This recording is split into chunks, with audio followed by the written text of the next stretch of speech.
We're talking about spiritual innovation. And what we mean by spiritual heritage is really about lineage and how we hold on to and pass on the lineage of our historic traditions in this time, a time when we know people are increasingly not actively participating in organized religion, yet still hungry, still seeking, still searching.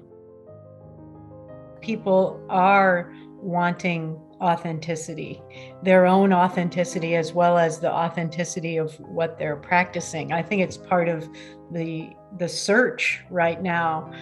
It's part of meaning. It's part of depth, and people are yearning for that. At the same time as people are less connected to institutions than they have been in the past.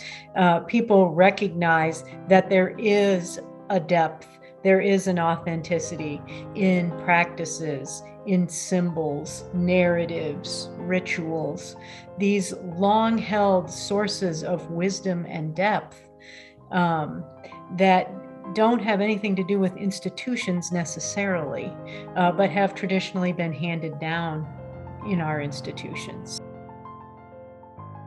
We hold the tradition with faithfulness, and we hold individual agency in the search.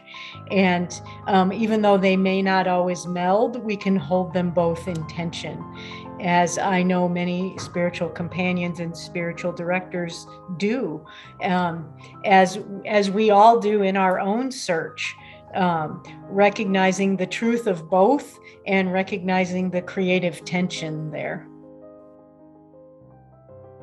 I think one of the things that we see as increasingly important in this area of spiritual innovation is that there's a real need for development of the field, for connecting people, for weaving a network of spiritual innovators, because so many of the people who are doing this work are isolated or feel alone.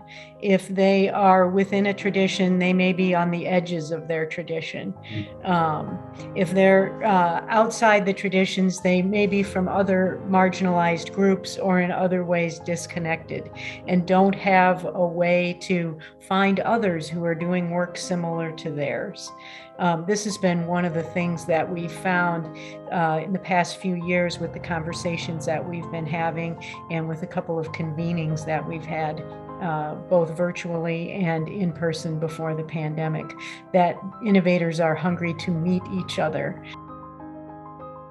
I'm really looking forward to the opportunity to be together in person, to hear from people as we continue to explore this emerging field. These conversations are an important part of the work. And as this is a new emerging edge, we know we're all part of developing it together. So I look forward to the conversation.